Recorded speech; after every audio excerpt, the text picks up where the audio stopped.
इस कहानी के शुरू में हम एक कपल को देखते हैं जिनमें वाइफ का नाम जेलन था। वो दोनों एक समंदर किनारे बीच पर आए हुए थे। ये दरअसल यहाँ पर छुट्टियां मनाने आए हैं और समंदर किनारे ये जिस घर में रह रही थी वो लगभग पानी के ऊपर ही था, जो पूरा का पूरा लकड़ी का बना हुआ था। असल में कुछ वक्त पहले ही जेलन की बच्ची की मौत भी हो गई थी, जिस वजह से वो बहुत ज्यादा टेंशन में रहती है। मगर क्योंकि उसका हस्बैंड उससे बहुत प्यार करता है, इसीलिए वो उसका बहुत ख्याल रखता है। जिसके बाद अब ये दोनों गोता लगाने पानी में जाते हैं। जिस दौरान जेलन के हस्बैंड की टांग में चोट लग जाती है, जिससे उसका खून बहने लगता है। अब खून देखकर वो एकदम घबरा जाती है, क्योंकि उसे दोबारा से अपना माजी याद आ गया था जब उसके बच्चे की पैदा होने से पहले ही मौत हो गई थी। मगर इस बार भी उसका हस्बैंड उसे संभालता है और वापस घर में ले जाता है। अब जब जेलन अपने घर में बात कर रही थी तो खबरों में दिखाया जाता है कि समंदर में एक बहुत बड़ा तूफान आने वाला है, मगर ये इस बात पर ध्यान नहीं देती। और फिर रात को जब ये सो रही थी तो समंदर की बड़ी बड़ी लहरें इनके घर से टकराना शुरू हो जाती है। अब शुरू में तो इन्हें ये आम बात लगती है, क्योंकि अक्सर यहाँ पर ऐसा होता रहता है। मगर जल्दी समंदर की बड़ी बड़ी लहरें इनके घर को, जो पूरा लकड़ी का बना हुआ था, उसे अपने लपेट में ले लेती है। पानी अंदर आने लगता है, जिससे इनका घर अब पानी में बहने लगता है। ये दोनों इस सारे सूरत हाल की वजह से काफी परेशान हो गई थी। बाहर में समंदर किनारे कुछ चट्टानें दिखती है, जिन्हें देखकर जेलन अपने हस्बैंड को वहाँ जाने का कहती है, मगर उसका हस्बैंड उसे मना कर देता है, ये कहते हुए कि बाहर समंदर में काफी तेज तूफान आ गया है, इसीलिए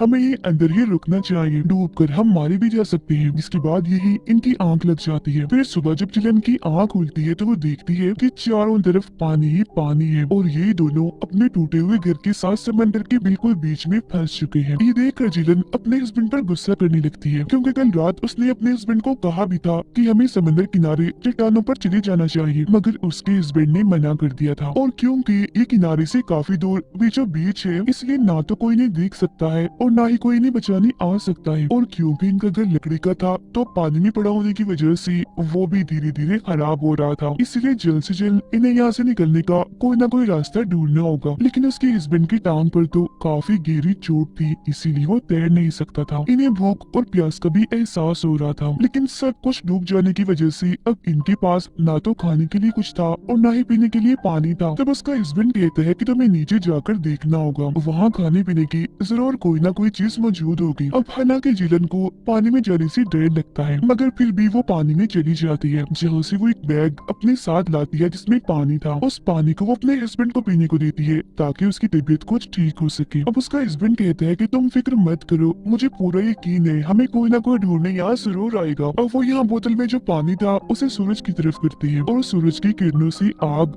धुआं पैदा करने की कोशिश करती है, ताकि धुएं को देखकर कोई इन्हें बचाने के लिए आ जाए। मगर इनका ये प्लान कामयाब नहीं हो पाता। अब ये इतनी बड़ी मुसीबत में फंसी हुई थी, मगर फिर भी हौसला रखती है और काफी खुश थी। और ऐसे ही फिर ये वहीं लेट जाती है। अब तभी इन्हें हेलीकॉप्टर की आवाज सुनाई देती है, जो सुनकर जेलन बाहर आती है और देखती है कि सच में आसमान में हेलीकॉप्टर उड़ रहा है, मगर किस्मत वो इनसे काफी दूर होता है, इसीलिए वो हेलीकॉप्टर वाले इन्हें नहीं देख पाते। तो जेलन की आंखों के सामने ही वहाँ से वो चले जाते हैं। हालांकि वो चीख रही होती है, चिल्ला रही होती है, उन्हें बुलाने के लिए हाथ भी हिला रही होती है, मगर वो इसे देख ही नहीं पाती। कुछ देर के बाद फिर वो देखती है कि इनसे कुछ ही दूरी पर एक शिप है। इस बार भी वो उन्हें बुलाने के लिए हाथ हिलाती है, चिल्लाती है, मगर दूरी होने की वजह से शिप वाले इन्हें नहीं देख पाते। इतनी ही देर में उसके हस्बैंड की भी आंख खुल जाती है, जो बोतल से एक बार फिर आग धुआं पैदा करने की कोशिश करता है। इस बार वो कामयाब भी हो जाता है, क्योंकि धुआं उड़ना शुरू हो गया था। मगर इससे पहले कि शिप वाले इस धुएं को देखते, शिप तब तक मुड़ चुकी थी। वो इनसे काफी दूर जा चुकी थी, जो देख दोनों एक बार फिर काफी मायूस हो जाते हैं। और तो और मुसीबतें इनके लिए बढ़ती ही जा रही थी, क्योंकि धुआं उठाने के लिए जो आग इन्होंने जलाई थी वो अब इनके पूरे ही घर में फैल चुकी थी, इसीलिए सब कुछ जलने लगता है। आग बढ़ती ही जा रही थी, इसीलिए इन्हें घर से नीचे पानी में कूदना पड़ता है। पानी में कूदकर ये अपनी आंखों के सामने अपने पूरे घर को जलता हुआ देखते हैं, जहाँ कुछ देर पहले इन्होंने अपनी जान बचाने के लिए वहाँ पनाह ली हुई थी।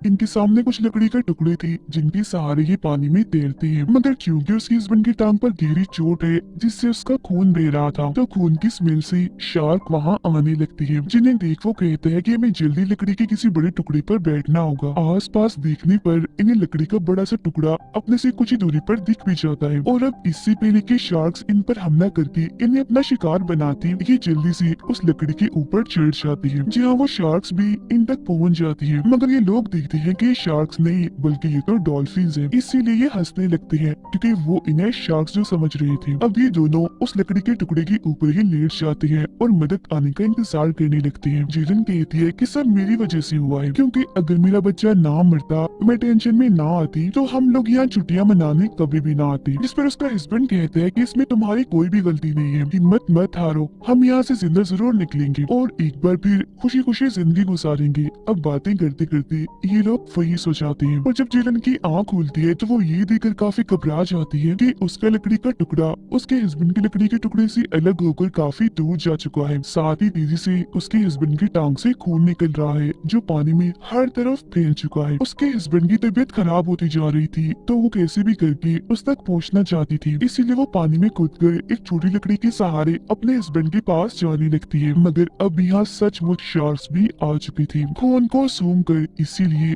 वो इन पर हमला कर देती है जिससे उसका हस्बैंड भी अपने लकड़ी के टुकड़े से नीचे गिर जाता है। मगर किसी तरह जेलन लकड़ी के टुकड़े पर चढ़कर अपने हस्बैंड को भी ऊपर खींचने की कोशिश करती है, पर तब तक शार्क कई बार उस पर हमला कर चुकी होती है, जो देखकर जेलन एक छोटी लकड़ी के टुकड़े को चाकू बनाकर उस बड़ी लकड़ी के टुकड़े को दूर ले जाती है जिस पर वो खुद सवार है और उसका हस्बैंड उसके सहारे लटका हुआ है। और क्योंकि वो बहुत ज्यादा थक चुकी थी इसीलिए वही उसकी आंख लग जाती है। उसका हस्बैंड भी बेहोशी की हालत में उस टुकड़े के सहारे खड़ा होता है। मगर जब जेलन की आंख खुलती है तो वो देखती है कि हम समंदर किनारे हैं। वो काफी खुश हो गई थी, इसीलिए अपने हस्बैंड को उठाने की जगाने की काफी कोशिश करती है, मगर लाख कोशिश के बाद भी वो नहीं उठता, जिससे वो समझ जाती है कि अब मेरे हस्बैंड की मौत हो चुकी है। इस बात से वो पूरी तरह सहम गई थी, टूट जाती है, इसीलिए उसे गले से लगाकर रोने लगती है क्योंकि कुछ वक्त पहले उसने अपने बच्चे और आज अपने हस्बैंड को भी खो दिया। इस सब के लिए वो खुद को जिम्मेदार कहती है क्योंकि उसके टेंशन लेने की वजह से उसने अपने हस्बैंड को कहा था कि वो इस आइलैंड पर आए ताकि जेलन का दिल बहल सके। अब वो इतनी परेशान हो गई थी कि जोर जोर से चिल्लाने लगती है जिस वजह से वहीं गिरकर भी होश हो जाती है। सुबह जब उसे होश आती है तो वो देखती है कि मेरे हस्बैंड की लाश यहाँ किनारे पर नहीं है क्योंकि समंदर की बड़ी बड़ी लहरें उसे बहाकर दोबारा पानी में ले गई होती है जहाँ मौत है, यानी बड़ी बड़ी खूंखार शार्क्स हैं। अब तभी जेलन को पानी में अपने हस्बैंड की लाश देखी जाती है और क्योंकि वो अपने कंट्रोल में नहीं होती इसीलिए अपने हस्बैंड की लाश को वापस लाने के लिए पानी में जाने लगती है। इसी बीच एक शार्क उस पर हमला करके उसकी टांग को काफी जख्मी कर देती है जिस वजह से वो खुद को संभालती है और वापस से समंदर किनारे आ जाती है। वो देखती है कि चारों तरफ धूल उड़ रही है और फिर तभी उसकी नजर एक चट्टान पर जाती है जिसे देख वो जल्दी से पर काफी मुश्किल से उस पर चढ़ जाती है। जहाँ तभी वो देखती है कि पानी में एक गोल कश्ती में एक आदमी लेटा हुआ है क्योंकि वो मछुआरा है और मछलियाँ पकड़ने यहाँ आया है। उसे देखकर जेलन के चेहरे पर एक अलग ही तरह की खुशी थी क्योंकि वो उसे अपने लिए एक उम्मीद लग रहा था। वो जल्दी से उसकी कश्ती में जाकर पहले तो उसे जगाती है और फिर समझाने की कोशिश करती है कि मेरे हस्बैंड की पानी में मौत हो गई है क्योंकि वो काफी जख्मी थी और अब मैं यहाँ इस आइलैंड पर फंस चुकी हूँ, मुझे तुम्हारी मदद चाहिए। मगर वो आदमी पढ़ा नहीं होता इसीलिए उसे इंग्लिश समझ नहीं आती, जो देख जेलन उसे बड़ी मुश्किल से समझाती है कि देखो मैं ये कहना चाह रही हूँ कि मुझे मदद की जरूरत है, जो कहकर वो उसे अपनी जख्मी टांग भी दिखाती है जिस पर वो आदमी दवा लगाकर मरहम पट्टी कर देता है। अब क्योंकि वो मछुआरा है और मछलियां पकड़ने यहाँ आया है इसलिए अपना जाल बिछाने के लिए वो पानी में कूद जाता है और समंदर की गहराइयों में जाने लगता है। नीचे आने के बाद अभी वो जाल लगा ही रहा था कि तभी शार्क उस पर हमला कर देती है। इससे पानी में हलचल होती है जिससे जेलन समझ जाती है कि उस पर शार्क ने हमला कर दिया है, इसलिए वो चिल्ला चिल्ला कर उसे आवाज लगाती है मगर आगे से उसका कोई जवाब नहीं आता। पर कुछ ही देर के बाद वो पानी के ऊपर आ ही जाता है मगर जख्मी हालत में, और साथ ही पानी में खून फैला हुआ था क्योंकि शार्क ने जब उस पर हमला किया था तो उसे काफी जख्मी कर दिया था। अब उसकी जान बचाने के लिए जेलन पानी में कूद जाती है ताकि उसे कश्ती के ऊपर चढ़ा सके क्योंकि वो जख्मी है। पर अब शार्क दोबारा यहाँ आकर इन दोनों पर ही हमला कर देती है, जो देखकर जेलन तो जल्दी से कश्ती में आ जाती है मगर इससे पहले वो उस आदमी को भी कश्ती में ला पाती शार्क उस पर हमला करके उसे मार देती है, अपने साथ पानी में ले जाकर खा जाती है। जो देख जेलन को काफी दुख भी होता है और शार्क पर गुस्सा भी आ गया था क्योंकि एक बार फिर वो पहले की तरह इस कश्ती में अकेली रह गई है। अभी वो सोच रही थी कि उसे क्या करना चाहिए कि तभी शार्क उस पर दोबारा से हमला कर देती है। इस कश्ती में जिलन को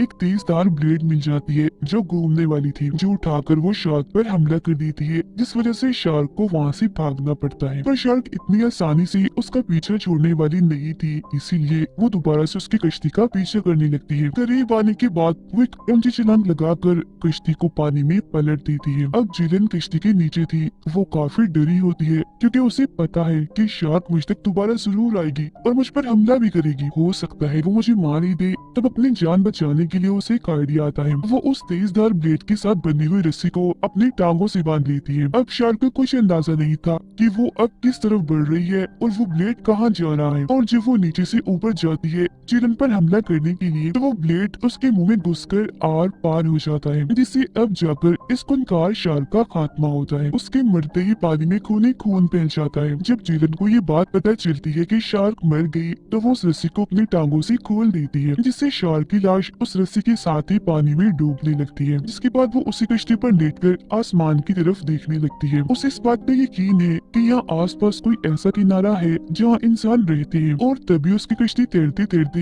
एक जगह पर पहुंच जाती है जहाँ से किनारा नजर आ रहा था। वहाँ कुछ लोग भी थे जो सब के सब मछुआरे थे, जिन्हें देख उसके अंदर खुशी की एक लहर दौड़ जाती है क्योंकि अब वो खतरे से निकलकर महफूज जगह पर आ गई थी। अब वो मछुआरे भी जिलन की कश्ती को देख लेते हैं और समझ गए थे कि जरूर इस कश्ती पर कोई है जिसे मदद की जरूरत है। अब जिलन भी आसमान की और उन लोगों की तरफ देखकर एक सुकून का सांस लेती है। हालांकि उसे अपने हस्बैंड की मौत का उसे खोने का बहुत दुख है, मगर वो कुछ कर भी तो नहीं सकती थी, जाकर भी उसे वापस नहीं ला सकती थी। पर अपने इस पूरे सफर में उसने एक चीज सीख ली थी कि जिंदगी में चाहे कितना ही मुश्किल वक्त क्यों ना आ जाए, इंसान को कभी हिम्मत नहीं हारनी चाहिए। हमेशा उस मुश्किल से लड़ना चाहिए, क्योंकि जो अपनी मुश्किलों से मुसीबतों से लड़ते हैं, जिंदगी उन्हें जीने का एक और मौका जरूर देती है, जैसे कि जिलन को मिला। क्योंकि अगर उसने शार्क से हार मानी होती, हिम्मत छोड़ दी होती, तो आज उसकी भी मौत हो जाती। मगर वो शार्क से लड़ी और आखिरकार उसे मार ही डाला और अब उसके पास एक नई जिंदगी है जिसे वो जीना चाहती है। बेशक उसने अपने बच्चे और हस्बैंड को खो दिया, मगर उसे समझ आ गई है कि दुनिया में कोई भी चीज हो या इंसान हमेशा नहीं रहती। एक दिन हर किसी को खत्म होना है, दुनिया छोड़कर जाना है। इसीलिए हमें जो जिंदगी का खूबसूरत तोहफा मिलता है उसे हमें खुशी खुशी जीना चाहिए, उसे कबूल करना चाहिए। अपने प्यारों के छोड़ जाने के बाद दुखी नहीं होना चाहिए, बल्कि सब्र से काम लेना चाहिए। और मेरे इसी मैसेज के साथ ही ये फिल्म इधर ही खत्म हो जाती है।